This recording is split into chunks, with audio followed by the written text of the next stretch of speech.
Juste avant de commencer, j'aimerais vous parler de Flytex, qui est une marque de compression pour les genoux et les jambes. Si vous souffrez de douleurs articulaires, les compressions de chez Flytex vous seront d'une grande utilité. Elles améliorent la circulation sanguine, soulagent les douleurs pendant l'effort et réduisent les risques de blessures. J'en porte moi-même pendant mes séances de sport et j'en suis très satisfait. Si ça vous intéresse, vous bénéficiez de 10% de réduction avec le code COVER10, K-O-V-E-U-R 10, sans espace. Je mettrai le lien vers leur site dans la description.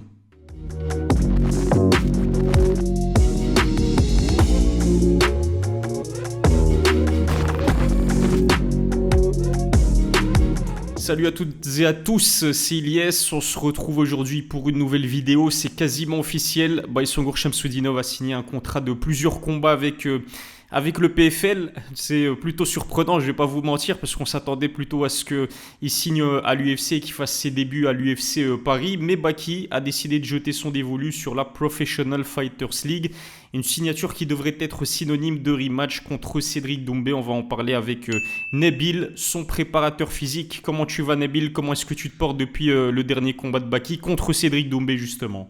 Bah moi ça va, si je suis là, c'est que tout va bien. Alhamdoulilah, tout va bien. Toujours du côté d'Abu Dhabi, Nabil? Dubaï, Dubaï. Ah oui, je sais pas pourquoi à chaque fois je pense à Abu Dhabi, mais c'est bien Dubaï. Tout se passe bien là-bas? Ouais, tout se passe bien. Il commence à faire chaud, donc c'est cool, quoi. Ouais, c'est vrai que j'ai entendu parler de ça, ce qui n'est pas forcément le cas chez nous en Europe, ou plutôt chez nous en Belgique, je vais pas te mentir, il pleut, hein, on a un été un petit peu capricieux pour l'instant. Ça va venir. Exactement, je l'espère. Donc Nabil, rentrons directement dans le vif du sujet, mais avant de parler de la signature de Baki au PFL, j'aimerais quand même aussi qu'on revienne sur sa dernière rencontre en date, c'est-à-dire le week-end dernier. En fait, c'est il y a quelques jours, sa rencontre de grappling contre un certain Owen Livesey. Finalement, c'est terminé sur une égalité. Au début, Baki a été donné perdant au point, mais finalement, donc c'est une égalité. Explique-moi, Nabil, pour quelles raisons est-ce que vous avez décidé de mettre en place cette opposition? Quand je dis vous, je parle évidemment de l'équipe de Baysangour. Bah, ils ont eu une opportunité, en fait. Ils lui ont demandé s'il était disponible pour un match de grappling au Polaris professionnel. Franchement, c'est une bonne organisation. C'est bien organisé. Ils lui ont proposé un bon chèque et tout. Pour rester actif, surtout qu'il n'y Mhm. avait pas de leg lock. Donc, au niveau des blessures, il y avait peu de chances de se blesser dans ce type de match. Donc, faire 10 minutes de grappling pour une grosse somme, rester actif face à un combattant qui reste en face expérimenté. On s'est dit franchement, ben, feu. Et en plus, ça s'est fait très, très, très rapidement. Donc, il n'y a pas eu de préparation, entre guillemets. Là, en plus, il était sur un gros, gros camp pour travailler sa boxe anglaise. Il a Mhm. vraiment quasiment très peu bossé le grappling. Au final, ben, il y a eu une opposition. Certes, moi, je m'y attendais que ça allait beaucoup lutter, qu'il n'y allait pas avoir énormément de passages au sol ou de trucs farfelus, parce que c'est deux styles quand même qui sont très lutte, très judo, avec de bons appuis et très, très physiques pour les deux, quoi. Ouais, donc il est passé à la base, Baki, par une préparation ciblée boxe anglaise, c'est ça? Ouais, ouais, il bosse quasiment que la boxe anglaise en ce moment pour vraiment affûter ses skills sur la boxe en MMA, quoi. Pour vraiment, on Ok. va dire, passer un nouveau cap. Parfait. C'est pour ça que à l'échauffement, avant sa rencontre de grappling, on l'a vu faire du shadowboxing. C'était excellent, ça. C'est tellement rentré dedans que... Excellent. Est-ce qu'il y aura peut-être une revanche contre ce même adversaire ou pas? Ils en ont discuté parce qu'ils voulaient, après ce combat, ils voulaient peut-être faire un Polaris en France, à Paris. Donc, pourquoi pas une revanche, histoire de, on va dire, de clôturer les débats et de qu'il y ait un gagnant et un perdant cette fois-ci, quoi. Yes, pas mal. Franchement, mes respects à Baki, hein, parce que son adversaire, bon, je sais pas si c'est vrai ou pas, mais apparemment, il serait dopé. Ce qui est sûr, c'est qu'il est très expérimenté, donc c'était quand même un risque pour lui, Baki. Bah, ouais, c'est vrai qu'après, nous, enfin, ça nous posait pas de problème qu'il y ait du dopage. Après, on n'est jamais sûr à 100%, mais en général, en grappling, dans les grosses organisations, Mhm, vu qu'il n'y a pas de contrôle antidopage, ben, en général, il y a de fortes chances qu'il soit dopé, un peu plus lourd. Après, c'est pas des excuses ou quoi que ce mhm, soit, ça fait partie du jeu. Si tu acceptes que tu signes le contrat, après, tu ne peux pas, entre guillemets, chercher des excuses. Mais ça fait toujours un bon challenge. Le mec était vraiment bon en face, mais au final, il n'a pas réussi à amener Baïsangor au sol, il n'a pas réussi à mettre son jeu en place. Et enfin, c'est de bon augure parce que Baïsangor, je pense qu'il mhm. avait peut-être 8 7 kilos de moins que le mec en Ok. face. Donc, franchement, ça fait plaisir de le voir qu'à 22 ans, il a déjà une condition Mhm. physique, surtout qu'il ne s'était pas du tout préparé. Son adversaire s'est préparé face à Yoel Romero. Lui, il n'avait pas de préparation de grappling. Donc, franchement, j'étais très satisfait de sa performance. Certes, c'était pas flashy, il n'y avait pas des takedowns, des amenés au sol de fou. Mais dans ce genre de circonstances, c'est dur. de préparer et tout, ce genre d'amener au sol face à un mec qui est super solide en face. Super solide. Ouais, c'est clair. Mais du coup, je pense que c'était quand même intéressant de revenir là-dessus. Mais évidemment, la grosse nouvelle qui est tombée hier au moment où on enregistre cette vidéo, ça a été révélé par Maître Fumier et ça a été confirmé aussi par d'autres sources. Baki a donc signé un nouveau contrat avec le PFL. Bon, je dis nouveau contrat avec le PFL. Son combat contre Cédric Doumbé, c'était supposé être un one-shot, hein. Corrige-moi si je me trompe, Nabil. Et comme je le disais dans l'introduction, moi j'ai été quand même surpris par cette annonce. Toi qui es proche de lui, j'imagine qu'on a dû te tenir au courant bien avant. Est-ce que toi aussi, quand on est venu te dire que Baïsangour allait signer un contrat multi-fight avec le PFL, est-ce que toi aussi tu as été surpris? Comment est-ce que tu as réagi? Surpris, non. Au niveau de la réaction, moi, franchement, tu sais, je suis difficilement, on va dire, enfin, je réagis pas trop aux événements, entre guillemets, ça me choque pas ou quoi. Il y a eu des discussions avec l'UFC, il y a eu des discussions avec le PFL, il y a eu des discussions avec le KSW. Mhm. Euh, Comme ça a été dit, honnêtement, Baïsangour, lui, c'était l'UFC. En fait, il voulait l'UFC, il voulait pas aller au PFL ou au KSW ou revenir au RS. Lui, c'était vraiment l'UFC. Mais le problème, c'est qu'en fait, des fois, tu n'as pas forcément le recul. Même s'il est très mature à 22 ans, des fois, tu n'as pas forcément le recul. Et c'est bien aussi d'avoir des avis extérieurs de ton équipe qui veut forcément ton bien. C'est sa famille. Maintenant, il y a un nouveau management qui rentre en place. En Mhm. plus, ce management, ce qui est bien, c'est qu'ils ont vraiment une vision très long terme et du business de comment fonctionne l'UFC en fait. Donc, ils Mhm. savent très bien ce qu'il faut pour aller à l'UFC et devenir une star à l'UFC. C'est pas l'intérêt maintenant, c'est même plus d'aller à l'UFC, c'est de devenir une star. Parce qu'en fait, tu peux aller à l'UFC et ils peuvent te faire galérer. Par exemple, on le voit, il y a des combattants, mais malheureusement, ils combattent peut-être 1 à 2 fois par an. Ils ne sont pas mis en avant, ils n'ont pas forcément des bons match-ups. Les salaires ne sont pas forcément super intéressants. Donc, en fait, quand tu veux rentrer à l'UFC, ça suffit plus d'avoir, on va dire, beaucoup de followers, comment ça s'appelle, un palmarès vierge. Il faut beaucoup plus de ça. Il faut maîtriser l'anglais, il faut commencer à être un peu connu à l'international parce que le marché français, maintenant, Baïsangour, entre guillemets, c'est validé. Le marché européen, ça commence un peu parce que voilà, par exemple, le fait d'avoir fait un Polaris en Angleterre, Mhm. ça, c'est sûr que tu vas pas ramener énormément de public, mais ça te fait connaître un peu à l'international, tu vois. Mais Ouais. petit à petit, nous, c'est ça qu'on recherche. C'est pour ça que son équipe a décidé de signer avec le PFL parce qu'il y a plusieurs raisons. Bien évidemment, la raison financière. Mhm. Là, cette fois-ci, ils ont mis entre guillemets les points sur les i pour se faire respecter par le PFL. Parce que c'est sûr qu'il y a eu quelques zones, on va dire, d'ombre sur le premier combat avec Cédric Doumbé. Bien évidemment, il y a potentiellement une revanche qui pourrait être faite face à Cédric Doumbé. La date reste encore à, on va dire, à être Déterminé. mise en place. Ouais, voilà. Mais moi, ça ne m'a pas choqué. C'est sûr qu'il y aura des déçus, ça on le sait. Mais il faut pas se. En fait, tu fais pas ta carrière vis-à-vis de, Mhm. entre guillemets, certaines personnes. Parce que eux, ils n'ont pas les tenants, les aboutissants, toutes les infos aussi. Ça, faut pas le nier. Et l'UFC était dans la discussion, mais honnêtement. Au niveau de ce qu'ils ont proposé, c'était vraiment maigre et pas du tout intéressant pour le moment par rapport à ce qu'on veut pour Baïsangour. Mhm. Ouais, c'est-à-dire que cette... Ouais, ouais, vas-y, vas-y, Nabil. On a des objectifs en fait de progression au niveau de Baïsangour, au niveau de son niveau, que ce soit en anglaise, en grappling, en lutte.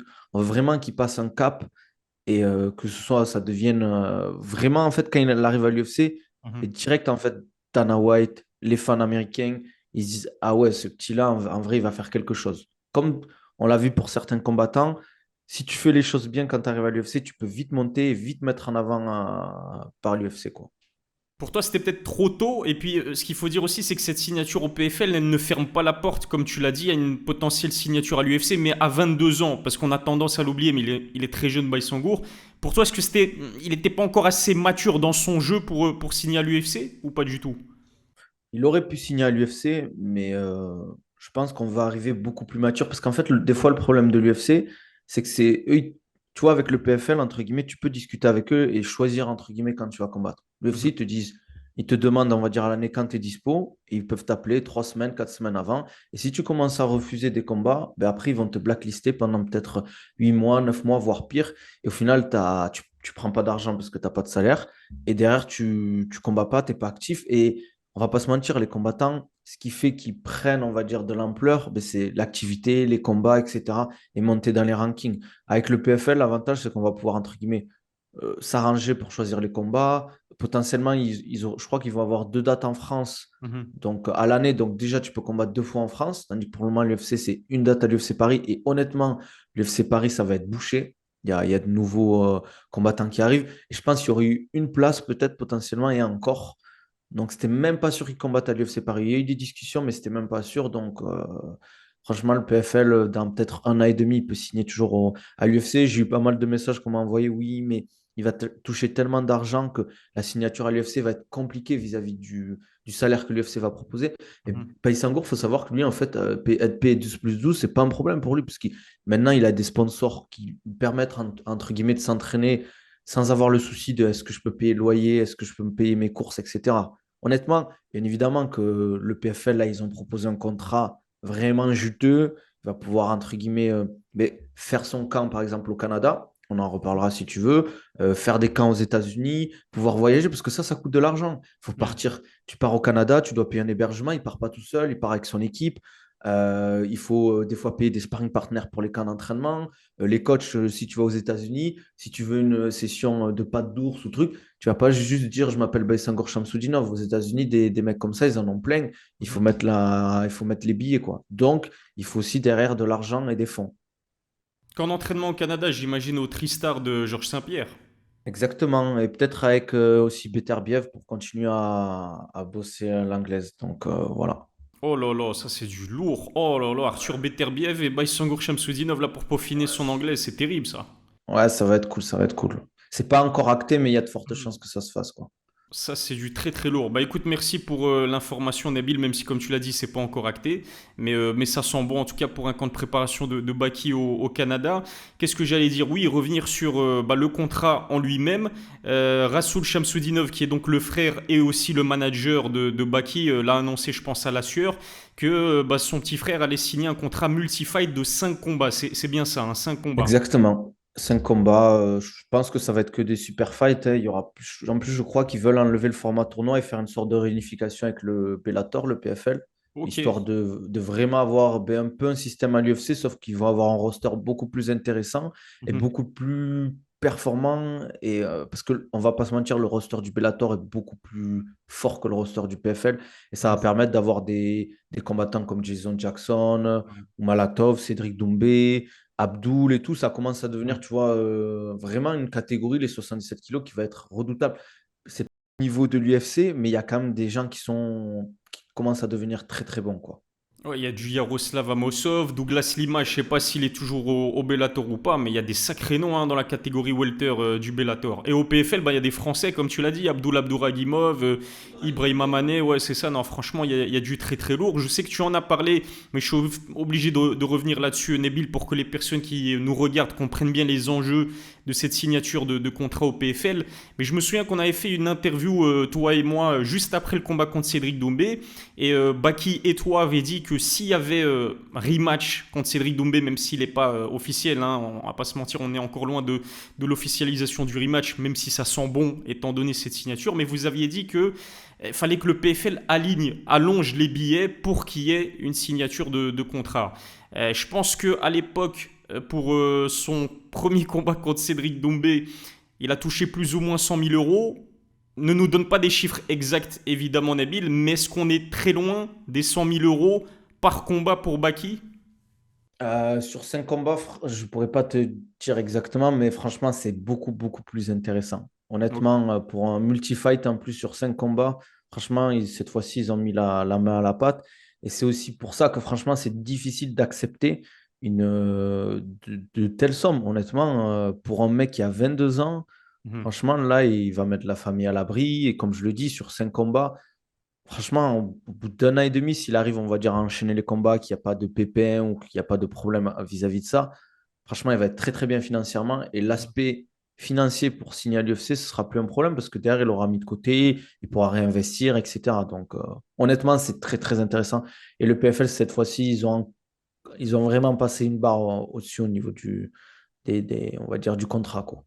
Ah, c'est tout bénef pour Baki, et tant mieux pour lui. On a vu par exemple Saladin Parnasse lui aussi faire un choix financier, mais c'est pas du côté du PFL, du côté du KSW. Il me semble, si je ne dis pas de bêtises, que ça parle de la somme faramineuse de 600 000 euros. Est-ce que c'est vrai, est-ce que c'est faux par combat? Franchement, ce serait incroyable, mais vrai, je lui souhaite en tout cas à Saladin. Mais s'il a fait le choix financier, que ce soit Saladin ou Baki, surtout qu'ils sont jeunes, Saladin n'a que 26 ans, Baki encore plus jeune, 22 ans, ça peut se comprendre, même si j'imagine que tu as vu sur les réseaux sociaux tourner pas mal de critiques concernant cette décision. Ça se comprend, moi je les comprends, les critiques, entre guillemets, c'est entre guillemets les fans qui parlent. Moi, en tant que fan, j'aurais aimé voir Saladin à l'UFC, j'aurais aimé voir peut-être Saladin au PFL, mais je suis qui pour dicter la carrière d'un athlète? Surtout que Saladin, je ne suis pas dans son cercle fermé. C'est pas moi qui prends les coups, c'est pas moi qui m'entraîne 2 fois par jour depuis des années, c'est pas moi qui fais les cuttings, les pertes de poids, les blessures, etc. Il sait très bien en fait que Saladin, il a 26 ans. Si vraiment un jour il veut aller à l'UFC, l'UFC lui laissera toujours la porte ouverte parce que c'est un talent, il est jeune, il a le temps. Après, c'est toujours pareil. Il ne faut pas que l'aspect financier, ça soit toujours la première motivation, sinon il n'ira pas. Et moi, je sais que Baïsangour, lui, son objectif final, vraiment son objectif final, ça a toujours été le cas. Même après le combat au PFL où le contrat était vraiment intéressant financièrement, c'est l'UFC en fait. C'est ça qui le motive. L'argent, c'est pas. Bien évidemment que Baïsangour, il aime bien, entre guillemets, les belles choses, mais c'est pas ce qui le motive. Moi, jamais il m'a dit, j'ai envie d'avoir une belle voiture, une belle maison. Lui, tout le temps, il me dit, moi, je veux être le meilleur combattant de la planète et je vais affronter les meilleurs, en fait. C'est ça qui l'anime, en fait. C'est pour ça Mhm, qu'il s'entraîne. Bien évidemment, l'argent, c'est un plus parce qu'il y a sa famille derrière. Lui, ce qu'il mhm. veut faire, c'est mettre sa famille à l'abri, que ses parents ils soient bien, ses frères soient bien, toute sa famille soit bien. Mais c'est vraiment le plus. Par exemple, s'il avait juste à s'entraîner pour combattre et il touche, on va dire, un petit SMIC, il a juste besoin de ça pour vivre, ça Mhm. lui irait convenablement, quoi. Ouais. Et même même s'il aime les voitures, enfin, c'est son choix, tu vois ce que je veux dire. C'est lui qui choisit, c'est sa carrière, c'est lui qui prend les coups, comme tu l'as dit aussi. Même si effectivement, en tant que fan, on aurait aimé le voir signer à l'UFC et combattre à l'UFC Paris. Mais du coup, est-ce qu'il y avait des discussions concrètes de la part de l'UFC, enfin entre l'UFC et vous, l'équipe Abaki, pour le faire figurer sur l'UFC Paris, ou ça restait encore un petit peu, enfin C'était pas encore, concret? honnêtement, il y avait pas de. C'était trop tôt pour le caler sur l'UFC Paris, surtout qu'en Ok. plus, le matchmaker des 77 kilos, c'est vraiment quelqu'un qui boucle les cartes à un mois et demi quand il est de bonne. On va dire qu'il est heureux, entre guillemets. Mais il y a eu beaucoup de discussions avec l'UFC, il y a eu beaucoup de discussions. L'UFC Paris, c'était pas encore dans la discussion. Ils ont dit ben, peut-être, pourquoi pas, mais honnêtement, c'est trop tôt. Les premières discussions, c'était d'abord est-ce qu'on on va signer Baïsangour? Est-ce que vous êtes d'accord pour ça? Qu'est-ce que vous proposez, etc. Mais pour le FC Paris, ça n'a jamais été encore acté. Il y a eu juste des discussions à ce niveau-là. Ils se sont dit pourquoi pas, on vous Ok. mettrait sur la carte de Paris, mais c'était pas. Ça prend du temps, ce genre de choses, entre Mhm. guillemets. Ils les font souvent la dernière minute. Parce que quand ils créent les cartes, ils font main event, comme main event, et après, petit à petit, ils calent Mhm. on va dire, les combats de la prélim et de la main card, Mhm. quoi. Matchmaker des moins de 77, c'est Sean Shelby, c'est ça? Exactement, ouais, Ouais, c'est exactement. vrai qu'il a une Après, tu as réputation. ouais, t'as des intermédiaires, tu n'as pas forcément affaire à lui directement, hein, bien Mhm. évidemment, hein. Mais ouais, c'est lui qui gère les 77 Mhm. kilos. Ouais, c'est vrai qu'il a une réputation à enfin, à mettre en place les combats à la dernière minute, donc je comprends totalement. L'autre nouveauté aussi, faut en parler du côté de Baki, et t'as aussi, t'as commencé à en parler, je vais y arriver, c'est son changement de management. C'est assez important, il est plus managé par je vais y arriver. C'est le matin, on est tôt le matin, donc mon cerveau il se met petit à petit en route. Donc je disais, il est plus managé par le Management Factory et donc Fernand Lopez, mais il est managé aujourd'hui par, bah écoute, j'ai oublié. Donc c'est le FMS Europe, c'est possible? FMR, je crois, Europe, un truc. FMR Europe, ouais, je sais pas pourquoi je l'ai pas noté. En fait, c'est la boîte ouais, First Round Management. C'est la boîte de management de Malki Kawa, qui est une figure très connue dans le management, notamment aux États-Unis, qui a managé de très grands noms, John Jones, je pense, et Jorge Masvidal pour ne citer que. Qu'est-ce qui s'est passé, Nabil? Pourquoi avoir décidé de changer de management? Bah, parce que il y a eu des propositions, ils ont discuté. Ils ont, entre guillemets, un super réseau. Par exemple, en Europe, ils gèrent Ouais. Topuria. Donc, c'est un athlète Topuria qui, franchement, est monté super vite. Mhm. La carrière de Topuria, par exemple, c'est un exemple pour vraiment devenir une star à l'UFC. Et on le voit, hein, maintenant, c'est une star dans son pays, c'est une star à l'UFC. Il est très bien payé. Par exemple, après sa victoire face à Volkanovski, le PFL lui a proposé, je crois, dans les 4 millions pour signer au PFL. ce qu'il Ah a ouais. refusé parce qu'il a voulu rester à l'UFC parce que même l'UFC maintenant lui propose des contrats très juteux, que ce soit au niveau des pay-per-view, du sponsoring, de la mise en avant, etc. Et même au niveau du respect, entre guillemets, c'est très difficile, hein, entre guillemets, de gagner le respect de l'UFC et de pouvoir négocier quasiment d'égal à égal. Et ce Mhm. management a réussi à faire ça avec des Ouais. choix vraiment intéressants au niveau de la construction de carrière, au niveau aussi du choix du coaching staff, parce qu'en fait, ils permettent de, par exemple, ben, il se peut que, entre guillemets, il y ait des coachs qu'on aille tourner, on va dire, dans la salle à Topuria. En fait, il nous donne aussi des clés pour, par exemple, tourner aux États-Unis, parce que c'est ce que fait Topuria. Souvent, Mhm. il va aller au Cliff aux États-Unis tourner. Donc, tu as des contacts et ça te permet en fait de plus facilement rentrer dans ces cercles qui te permettent d'évoluer. Par exemple, au Cliff, ben, on a des très bons athlètes. On a des Kamar Ousmane, on a du Shafkat, Jason Jackson, des athlètes en 77 kilos qui sont l'élite de l'élite, tu vois. Donc, ça te permet en fait de rentrer dans ces salles, de pas être, entre guillemets, bon, lui, c'est qui? Allez, Mhm. va te mettre sur le côté et laisse les grandes tournées, tu vois. Ils vont Mhm. déjà te mettre de respect, ils vont t'apporter ce réseau, ils vont t'apporter cette manne financière. Par exemple, le Polaris, mais c'est le fait d'avoir changé de management qui a permis, entre guillemets, de faire ce genre de signature. Donc, c'est très intéressant pour Baïsangour. C'est des mecs très pros qui savent très bien manager des carrières, qui ont une grosse expérience et qui ont un gros roster aussi, tu vois. Parfait. Et est-ce que ça veut dire aussi qu'il s'entraînera plus du côté du MMA Factory ou pas du tout? Je pense pas. Honnêtement, je pense pas. Pour le moment, l'objectif, c'est là de faire des camps à l'étranger, Mhm. de bosser son anglais. Alors, est-ce qu'il s'entraînera plus jamais à ma factory? Je sais pas, mais je pense pas, honnêtement. J'ai pas envie de Ok. dire de bêtises parce que ça, j'en ai pas trop parlé avec Baïsangour, mais je pense pas. Dans la logique, ouais, j'ai pas envie de dire oui ou non, mais c'est plus du non quand même. Ah, ok. Important aussi de le préciser. Merci Nabil. Toujours le Venom Training Camp qui est toujours accessible parce qu'il est Ouais, sponsorisé par Venom. ouais. Il peut toujours s'entraîner là-bas, un peu comme fait Nicolas Haute avec Nassourdine. Sourdine, ouais. Tu peux faire des camps là-bas, t'entraîner là-bas, faire ta petite capsule, cellule avec tes sparring partners, tes coachs et t'entraîner tranquillement là-bas, tu vois. Ok, ok, ok. Bon à savoir. Et effectivement, l'infrastructure du Venom Training Camp est magnifique, hein. C'est vraiment une salle extraordinaire. Donc, bon à savoir, Nabil. Et puis, est-ce que tu dirais que le prochain combat de Baki, maintenant qu'il a signé un nouveau contrat plutôt juteux du côté du PFL, est-ce que son prochain combat, c'est directement une revanche contre Cédric Doumbé ou est-ce que peut-être avant Cédric Doumbé, il va falloir affronter des noms intéressants aussi du côté du PFL? Honnêtement, je ne peux pas te dire oui ou non. Mhm. Ça va dépendre aussi du PFL, ça va dépendre de l'équipe à Cédric Doumbé, ça va dépendre de enfin, ce que veulent les managers autour de Baki aussi, parce que comme je t'ai dit, maintenant, ils veulent vraiment faire une construction de carrière. La revanche, je pense qu'elle se fera, parce qu'il Mhm. y a beaucoup de monde qui la veut, entre guillemets. Le PFL va vraiment aligner les billets cette fois-ci, ils vont pouvoir potentiellement prendre une salle encore plus grande. Et il y a beaucoup de gens qui disent oui, la revanche elle n'est pas nécessaire et tout. Même moi, je ne suis pas non plus ultra fan d'une revanche, mais je sais que si la revanche elle se fait, ils vont booker la salle aussi vite, voire peut-être plus vite que la dernière fois, parce qu'ils ont compris qu'en fait, c'est un show c'est un peu le truc où il faut être là, en fait. Tu Ouais, vois, ouais. c'est le truc, fallait être là, faut être là, parce que en dehors du combat et de la tension qu'il y a tout ce trash talk avant qui a créé un peu cet engouement autour du combat. Je ne peux pas te dire honnêtement si le prochain combat, ce sera Cédric Doumbé parce que je ne sais pas s'ils ont booké Pétis encore, si c'est Ouais. officiel et tout. Tu sais, les contrats, ça ne se casse pas facilement, surtout s'il y a de l'argent en jeu. Mhm. Je- Franchement, je ne sais pas. Là, on n'en a pas du tout parlé encore et je ne pense pas que c'est à l'ordre du jour, tu vois. Mhm. Mais ça va se faire. Ça va se faire, mais peut-être pas cette année, c'est ça que tu veux nous le dire. Pas nécessairement cette année, ou en tout cas peut-être pas le premier combat de Baki depuis cette nouvelle signature. Exactement, exactement. Mais une revanche, ça t'intéresse quand même, d'un point de vue sportif. Sportif, je ne sais Mhm. pas.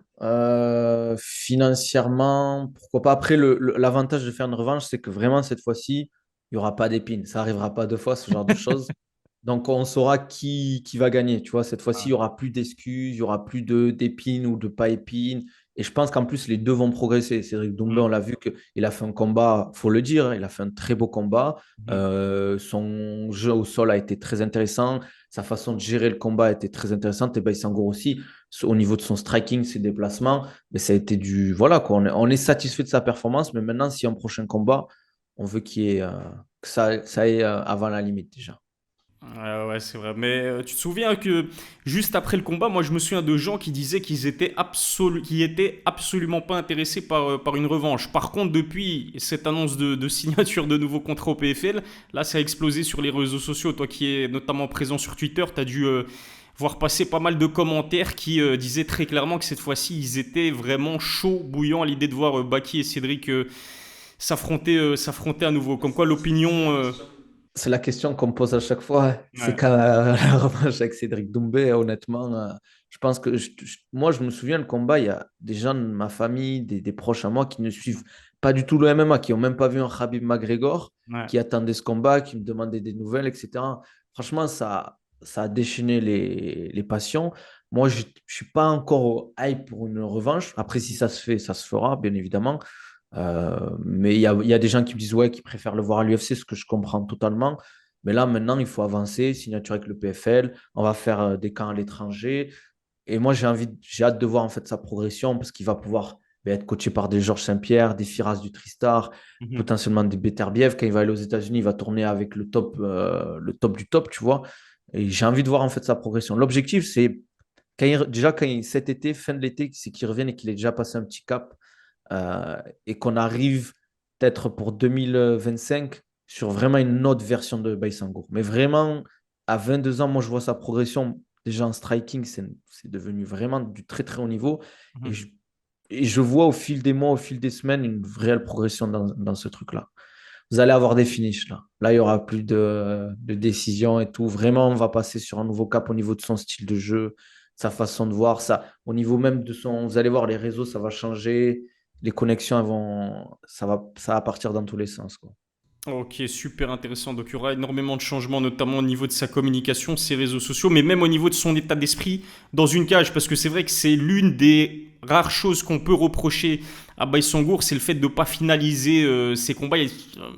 On en a déjà parlé plusieurs fois, hein. Je lui ai posé la question, toi-même je t'ai posé la question, mais là ce que tu veux dire, c'est que va falloir que Baki finalise un maximum ses adversaires. S'il s'impose par décision, c'est très bien, mais le finish, ça reste important, on va dire. Bah, Donc en faire fait, passer un maintenant, cap. ça y est, il a passé assez de temps dans la cage. Il a Ouais. l'expérience de la cage. Il sait ce que c'est que les matchs à tension, par exemple, avec Cédric Doumbé. Maintenant, tu lui Mhm. mets un main event à l'UFC, ça lui mettra plus la pression, entre guillemets, même s'il avait quasiment pas de pression pour le combat face à Cédric Doumbé, parce que il a une vision du combat et tout qui est vraiment particulière. Là, ce qu'on veut maintenant, c'est finir les combats, choquer les gens, prendre des grosses primes, progresser et montrer à l'UFC que si maintenant on signe, il faut qu'on soit respecté. Parce que s'ils ne signent pas Paysangour, ben, ils vont perdre un gros talent, entre guillemets, tu vois. Ouais, ouais. J'extrapole peut-être, hein, mais je pense que les gens veulent que je pose cette question. Mais est-ce que par hasard, le fait qu'il finalise pas énormément ses adversaires, ça a pu jouer en sa défaveur dans une potentielle signature à l'UFC? Potentielle signature, non, mais c'est sûr qu'au niveau des leviers de négociation, être un finisseur à l'UFC, honnêtement, je vais te dire un truc cash. Eux, l'UFC, si tu as beau mettre des soumissions à chaque combat, ils s'en foutent. Eux, une soumission vaut une décision pour l'UFC. Ouais. Eux, ce qu'ils veulent, c'est des KO, des finishes, Mhm. des trucs impressionnants. On va pas se mentir, même nous, visuellement, quand tu vois un KO, c'est un peu plus choquant que quand tu vois une soumission. Mhm. À part si le mec il se fait casser le bras ou un truc comme ça, tu vois, bien évidemment. Mais eux, ce qu'ils veulent, c'est ça. Et si tu arrives, tu mets que des KO ou des TKO, des gros finishes assez sanglants, ben, l'UFC se disent, lui, il va nous faire gagner de l'argent, tu vois. Et c'est un business, l'UFC. Il faut se dire, il n'y a pas de méritocratie. Ce pas les plus méritants qui vont signer à l'UFC. On le voit avec, comment il s'appelle, Ankalev, qui Mhm. normalement devrait avoir la ceinture face à Pereira. Mais ils ont mis Jiri parce que Jiri, ils savent que c'est un combattant impressionnant qui fait gagner de l'argent à l'UFC. Ankalev, ben, il ne parle pas anglais, Ouais. il communique très peu. C'est pas non plus le finisseur, on va pas Ouais. se Ouais. mentir, même Ouais. s'il est très bon, il a un striking de très très haut niveau. Je pense qu'il est beaucoup plus dangereux pour Pereira que Jiri. Mhm. En plus, c'est une revanche, entre guillemets. Maintenant, on sait ce que veut l'UFC et on sait ce que l'UFC veut. Euh, entre guillemets, ce qu'on peut négocier avec l'UFC. Ouais. Voilà. Ok. Ok, ok. Écoute. Bon, à savoir, il me reste une dernière question à te poser, mais donc peut-être pas le prochain combat de Baki contre Cédric Doumbé, ça on l'a bien compris, même si je pense qu'il y a des chances, mais À mon avis, c'est plus intéressant de le voir combattre et affronter un autre adversaire, voire deux, voire trois, avant d'organiser ce rematch contre Cédric Doumbé. D'autant plus que, comme tu nous l'as rappelé, normalement, si tout se passe bien, Cédric va affronter Anthony Pettis à son prochain combat. Mais est-ce que le PFL vous a déjà donné une date de potentiel retour pour Baïsangour, mois de septembre, mois de décembre? On sait qu'il y a un PFL Lyon en décembre. Ça, je peux pas. Je connais la date potentielle, mais je peux pas encore. Je peux pas te donner la réponse, mais ça arrive. Ça arrive. Ok, Voilà. ok, Voilà. parfait. T'inquiète Ok, pas. super. Il y Donc, aura, il y aura des incessamment. réponses incessamment sous peu, entre guillemets, quoi. Yes, magnifique. Et au niveau de son programme, donc tu nous as dit que l'été sera chaud pour Baki. Il n'y aura pas de vacances. Il va bien bosser du coup. Pas de vacances normales. Je crois qu'il part cette semaine au Canada ou la semaine prochaine, je ne sais même plus. Il faut je vous regarde le planning ensemble, là. Ok. Mais je crois qu'il part rapidement au Canada et il va faire sûrement un tour aux États-Unis en même temps cet été, quoi. Donc, ouais, été, on va dire sur le continent américain, quoi. L'été sera plutôt chargé du côté de Baïsangour. Nabil, merci beaucoup. Merci beaucoup pour tes réponses, pour ta franchise comme d'habitude. Est-ce que tu as peut-être un message à faire passer? N'hésite pas à nous balancer aussi tes réseaux sociaux et à aller suivre du coup Nabil sur ses réseaux sociaux. Dis-nous un petit mot là-dessus. Ben, comme d'hab, hein, les gars, merci pour la force. Il faut soutenir Baïsangour, il faut soutenir les combattants. Il faut aussi prendre du recul. Je peux comprendre qu'il y a certaines personnes qui vont être déçues par sa décision, et sont qu'on soit totalement. Mais je vais être honnête, hein, les gens vont dire qu'entre guillemets on est arrogant, mais il faut pas non plus trop prendre en compte ce genre de message en fait, parce que sinon en fait, c'est pas eux qui dictent ta vie entre guillemets, c'est pas eux qui choisissent ta vie. Euh, Vous inquiétez pas. D'ailleurs, on sait très bien que les gens, en fonction du vent, ben, ils changent Hmm. d'avis ou pas, quoi. Tu gagnes et ils vont toujours te suivre, les gens, et au moment où tu perds, ben, la plupart vont te lâcher. Donc, il ne faut pas, entre guillemets, prendre en compte ce genre de... Et c'est pas être arrogant ou être, entre guillemets, méchant de dire ça, quoi. Il faut juste être cash. Et c'est un sport dur, c'est pas le foot. Enfin, j'aime pas dénigrer le foot, hein, mais c'est pas du tout le football, les gars. Les salaires sont pas les mêmes, les risques sont pas les mêmes, et Mhm. le travail à louer et les sacrifices sont pas du tout les mêmes. Si vous saviez le quotidien des combattants, des sacrifices, là, les gens ils prendraient un peu plus de recul sur les décisions des combattants.